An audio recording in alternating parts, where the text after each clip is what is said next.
우리 삶의 이유와 목적이 되시는 하나님 아버지, 감사합니다.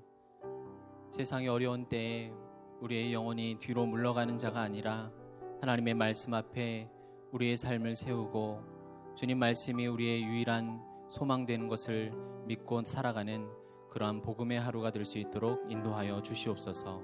감사하며 예수님의 이름으로 기도드립니다. 아멘. 할렐루야. 복된 새벽에 또 우리 귀한 성도님들 주님 앞에 나오신 것을 환영하고 축복합니다. 오늘 우리에게 주시는 하나님의 말씀은 사도행전 15장 6절부터 11절까지의 말씀입니다.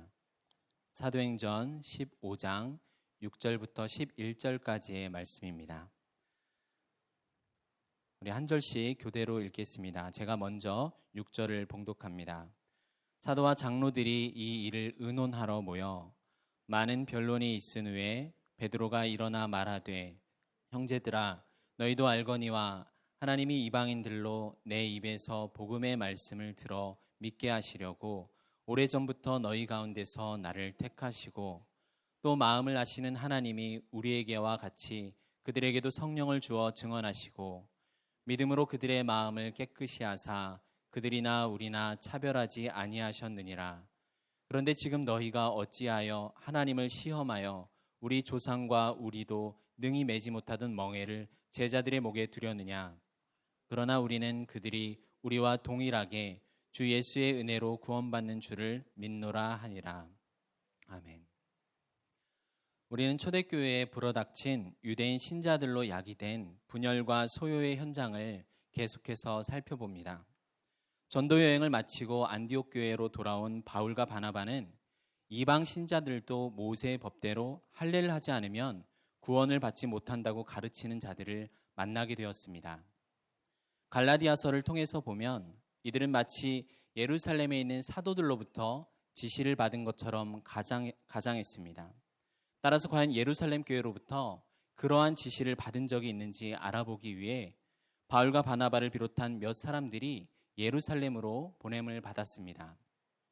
사도와 장로들이 이러한 교리에 반대하는 사실을 확인하고 사도적 권위로 이 문제를 다룬다면 이 선동자들을 침묵시키기에 손쉬운 방법이 될 것이기 때문입니다. 바울 일행이 예루살렘에 도착하여 하나님께서 자기들과 함께 계셔 행하신 모든 일을 말했습니다. 그때 갑자기 바리새파 출신의 그리스도인들이 벌떡 일어나 말하였습니다. 이방인에게 할례를 행하고 모세의 율법을 지키라 명하는 것이 마땅하다, 이렇게요. 이들은 초기 예루살렘 교회의 일원이 된 제사장들의 영향을 받았을 것으로 보입니다. 이제 예루살렘 교회 역시 할례와 모세의 율법 문제로 분열될 위기에 놓였습니다. 우리 함께 6절을 읽겠습니다. 사도와 장로들이 이 일을 의논하러 모여 교회 역사상 최초의 교회 회의가 열렸습니다. 공통된 문제를 가지고 관련된 사람은 예외 없이 모두 참석하고 온 무리가 지켜보는 가운데 사도와 장로들이 이 일을 의논하였습니다. 이것은 교회에 일어난 분쟁을 다루는 현명한 방법입니다. 예수 그리스도의 가르침을 직접 받은 사도들과 그들의 제자인 장로들, 즉 영적으로 성숙한 자들이 모든 입장을 들어보고 말씀의 기준대로 판단하여 교회의 문제를 다루어야 합니다. 우리 역시 교회에 결정하기 어려운 논쟁이 일어났을 때 조용하면서도 질서정연한 논의가 필요합니다. 믿을 수 있는 지도자들이 하나님께서 정하신 질서를 따라 교훈과 판결을 내려야 합니다. 그리고 교회의 결정에 승복하는 겸손을 통해서 이러한 분쟁은 해결될 수 있습니다.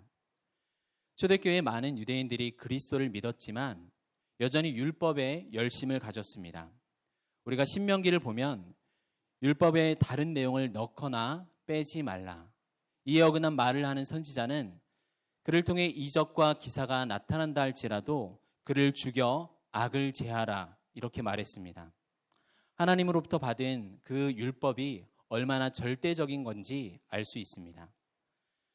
하나님께서 자신의 백성을 다스리는 구체적인 방법이 율법을 주셔서 믿어 순종케 하는 것이라면 율법이 이스라엘 삶에서 차지하는 것은 굉장합니다. 이것을 부정한다는 것은 이스라엘의 존재 자체를 부정하는 것과 같은 말이 됩니다. 율법에 대한 애착을 떨쳐버릴 수 없었던 이런 어리석은 것과 같이 메시아에 대한 생각도 마찬가지였습니다. 유대인들은 메시아가 유대를 해방시키고 승리한 나라로 만들 것을 기대했습니다. 그러나 기대와 달리 되어지는 것은 하나도 없게 되자 무척 실망하였습니다. 그러다 그리스도의 말씀이 이방인들 가운데 받아들여지고 있다는 소식을 들었습니다. 이렇게 그리스도의 나라가 세워진다는 소식을 들었을 때, 만일 그리스도를 영접한 이들에게 할례를 행하고 모세의 율법을 지키라 명한다면, 그렇게 설득해서 이것들이 이루어진다면, 비록 방법은 다르지만 유대 나라가 애초에 원했던 그렇게 거대하고 유력한 나라가 되어서 마침내 로마의 압제로부터 풀려질 것이라는 것을 기대하고 그렇게 여겼던 것입니다. 이처럼 하나님 나라에 대한 잘못된 개념을 가진 사람들이 마찬가지로 잘못된 방법으로 그 나라를 세우려 한다는 것은 놀라운 일이 아닙니다. 우리 역시 교회 안에 세상의 방식과 세상의 논리가 침투하는 것은 그 모양부터라도 막아야 되는 것입니다. 7절부터 9절까지의 말씀을 함께 읽겠습니다. 많은 변론이 있은 후에 베드로가 일어나 말하되 형제들아 너희도 알거니와 하나님이 이방인들로 내 입에서 복음의 말씀을 들어 믿게 하시려고 오래전부터 너희 가운데서 나를 택하시고 또 마음을 아시는 하나님이 우리에게와 같이 그들에게도 성령을 주어 증언하시고 믿음으로 그들의 마음을 깨끗이 하사 그들이나 우리나 차별하지 아니하셨느니라. 베드로 사도는 약 10년 전에 일어났던 고넬료 사건을 떠올리며 이 모든 일을 하나님께서 주도하셨다고 말합니다. 이방인인 고넬료와 그의 가족, 친구들에게 복음의 말씀을 베드로는 전했습니다. 예수 그리스도의 오심과 십자가의 죽음과 부활, 그리고 만유의 주로 세워진 일을 말할 때 이를 확증해 주는 성령께서 임하는 사건을 경험했습니다. 예수님께서 성령을 보내신 것은 성령을 통해 자신의 교회를 지금도 여전히 다스리고 계신 것을 의미합니다. 모세의 율법이 가리키던 실제이신 그리스도께서 이제 성령을 보내셨는데 다시 율법을 지켜야 한다는 것은 사실 이러한 하나님의 구원 역사를 이해하지 못할 뿐 아니라 역행하는 것입니다. 하나님께서 시내산에서 모세에게 하늘 성전을 보고 그 식양대로 성막을 만들게 하셨습니다. 이는 유대인의 역사에서 성막에서 이어진 성전 자체가 실제가 아니라 실제를 상징하는 것이며 앞으로 이루어질 성전을 가리킨다는 의미에서 그림자와 예표가 됩니다. 유대인들이 가장 뿌리 깊은 오해는 무엇이냐면 구약으로서 모든 것이 완결된다고 생각했던 것입니다. 완전한 것이고 가감하지 말라고 했으니 더 완전한 것이 올 수 없다고 그렇게 여기는 강박관념을 그들은 가지고 있었던 것입니다. 율법은 하나님의 뜻이 무엇인지를 배우고 거기에 이르기를 열망하며 삶의 기준을 잡아 일깨우는 교훈이 됩니다. 하나님께서는 이스라엘에게 율법을 지키면 이로부터 생명을 얻으리라 라고 레위기에서 말씀하셨지만 율법의 요구는 죄인이 스스로의 힘과 노력으로는 순종할 수 없는 명령입니다. 왜 그렇습니까? 베드로가 8절에서 하나님께서는 사람의 마음을 아신다고 하셨습니다. 에레미야 17장 9절과 10절을 함께 읽겠습니다. 만물보다 거짓되고 심히 부패한 것은 마음이라 누가 능히 이를 알리오마는 나 여호와는 심장을 살피며 폐부를 시험하고 각각 그의 행위와 그의 행실대로 보응하나니. 인류의 대표였던 아담의 불순종으로 태어난 모든 인간의 본성은 거짓되고 부패합니다. 이제 우리는 이런저런 죄를 지었기 때문에 죄인이 아니라 죄인이기 때문에 죄를 짓습니다. 나는 빨간불 신호에 운전하지 않고 이 양재동 주변에서는 나는 금연을 지켰어. 나는 참 훌륭한 사람이야. 이렇게 지극히 작은 조각이라도 만약 나에게서 선한 것이 나왔다고 생각하는 순간 우리는 겸손이라는 것과는 결별하고 자랑과 교만의 사슬에 결박되고 맙니다. 모든 선함과 좋은 것은 빛들의 아버지께로부터 나온 것이기 때문에 하나님께 우리는 감사와 영광을 돌려야 하는 것입니다. 그렇다면 이렇게 자신의 힘으로 지킬 수 없는 율법을 하나님께서는 왜 주셨을까요? 하나님의 의를 밝히면서 죄인의 불의를 경고하고 책망하면서 정죄하고 우리로 하여금 하나님께 간구할 수밖에 없는 것을 깨닫게 하시려는 것입니다. 율법을 주시되 스스로의 힘으로는 성취할 수 없음을 이야기하고 전적인 하나님의 긍휼과 자비로 생명을 얻게 될 것을 믿고 의지하도록 주신 것입니다. 그래서 구약 백성들조차 이 율법을 지켜서 구원을 받는 사람은 한 명도 없습니다.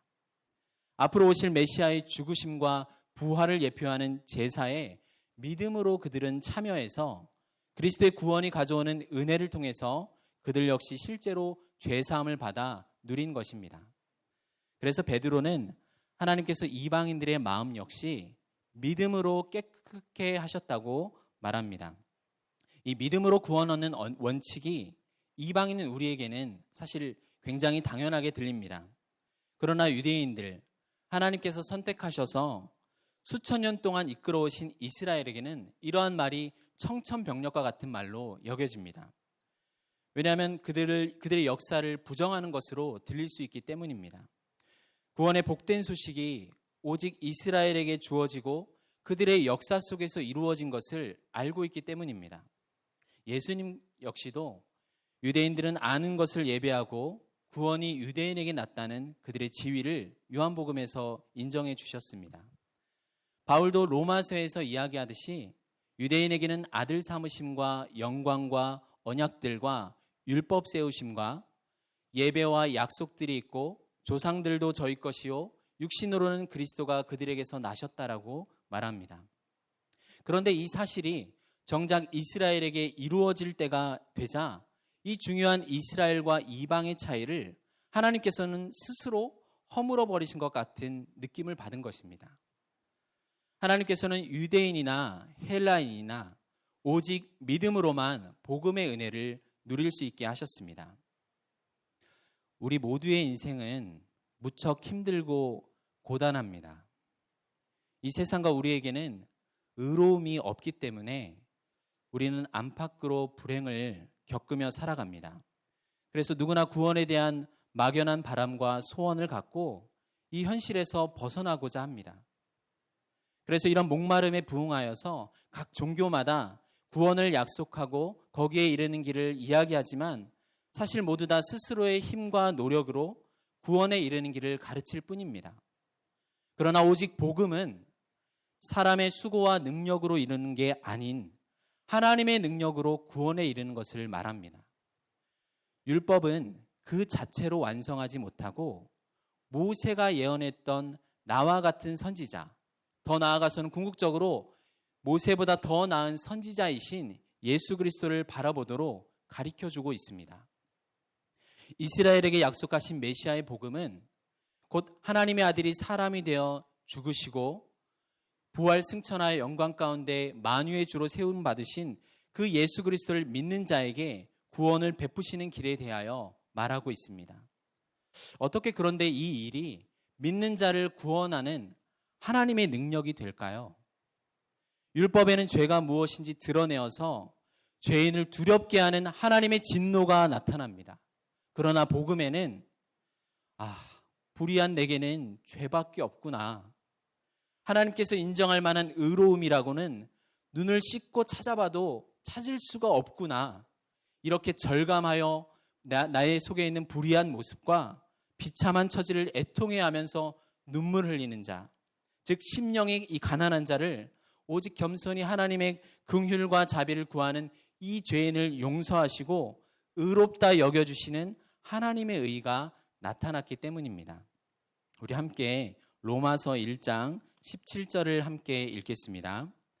복음에는 하나님의 의가 나타나서 믿음으로 믿음에 이르게 하나니 기록된 바 오직 의인은 믿음으로 말미암아 살리라 함과 같으니라. 아멘. 그리스도를 믿는 죄인을 의롭게 하시는 하나님의 의가 복음에 나타났습니다. 이런 값없는 은혜가 베풀어져서 죄인인 우리가 하나님의 나라에 들어가게 하셨습니다. 유대인이나 이방인 모두 율법을 지켜서는 자기 의를 확보할 수가 없습니다. 오직 복음을 통해서 하나님의 의를 받는 것입니다. 하나님을 충분히 만족시킬 수 없는 나의 힘과 노력과 행위를 의지하지 않고 완전하신 그리스도를 의지하여 받는 것입니다. 그래서 하나님의 의는 은혜로운 하나님께서 우리에게 값없이 선물로 주신 믿음으로 우리를 의롭게 하시는 의입니다.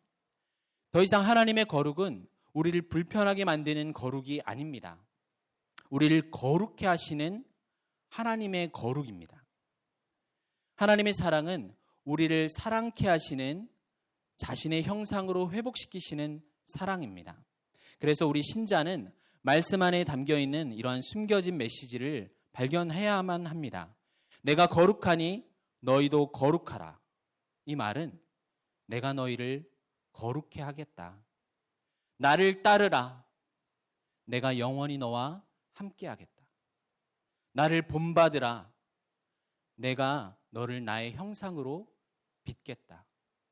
베드로 사도는 10절에서 바리새파 유대 신자들에게 과거의 조상들이 광야에서 하나님께서 그들을 마치 구원할 만한 힘이 없는 것처럼 시험한 일을 이야기합니다. 그렇게 왜 예수 그리스도만으로 충분한 구원을 너희는 믿지 못하고 여전히 하나님을 시험하는가? 그렇게 책망하였습니다. 우리는 자식이 스스로 부모를 위해서 이거 하지 못하면 부모가 나를 쫓아낼까? 이렇게 걱정하는 자식이 있다면 정상적이지 않습니다. 세상 속에서 내 인생이 어떻게 될지 몰라서 전전긍긍하며 두려워하며 나의 노력과 지혜로 구원을 추구하라는 이러한 헛된 세상의 넓은 길로 걷고 있는 자가 혹시 있습니까? 우리가 오늘 당장 죽는다면 하나님께서 왜 여러분을 천국에 들여보내셔야 합니까? 유일한 대답은 그리스도께만 나의 믿음을 둡니다. 이 말일 것입니다.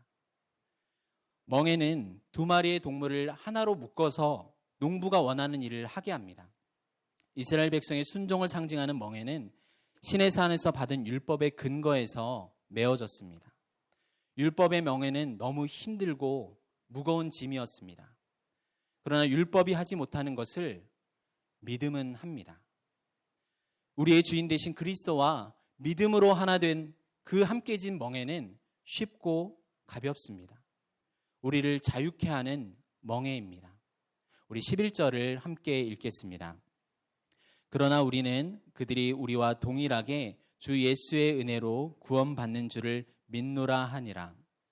우리 역시 신앙의 연수가 늘어나고 배움이 깊어질수록 주의해야 합니다.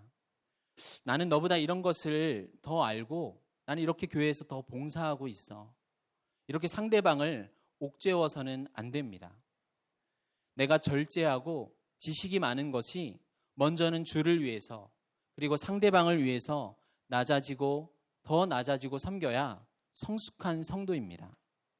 교회와 공동체와 순에서 믿음이 연약한 자를 우리는 받기 위해서 우리의 의가 아닌 하나님의 의만을 자랑해야 합니다. 주님께서도 사람에게 보이려고 의를 행하지 않도록 주의해라 라고 말씀하셨습니다. 가장 선한 행동인 기도와 금식과 구제할 때 너희는 주의해라 라고 말씀하셨습니다. 누구와 비교해서 또는 누구를 정죄해서 나의 정당함을 확인하는 것이 아니라 그리스도 안에서 믿음으로 시작하여 믿음에게 나타난 이 하나님의 의를 기뻐하고 자유케 되시길, 그러한 성도님들이 되시길 소망합니다. 우리는 모두 주 예수의 은혜로 하나님의 나라와 의를 선물 받았습니다. 우리 함께 기도하시겠습니다. 하나님 아버지, 이방인인 우리를 그리스도의 은혜로 구원해 주셔서 정말 감사드립니다. 자기 노력과 행위를 의지하지 않고 우리를 자유케 하신 은혜의 복음을 기뻐하며 당당하게 하루하루를 살아가게 하여 주시옵소서.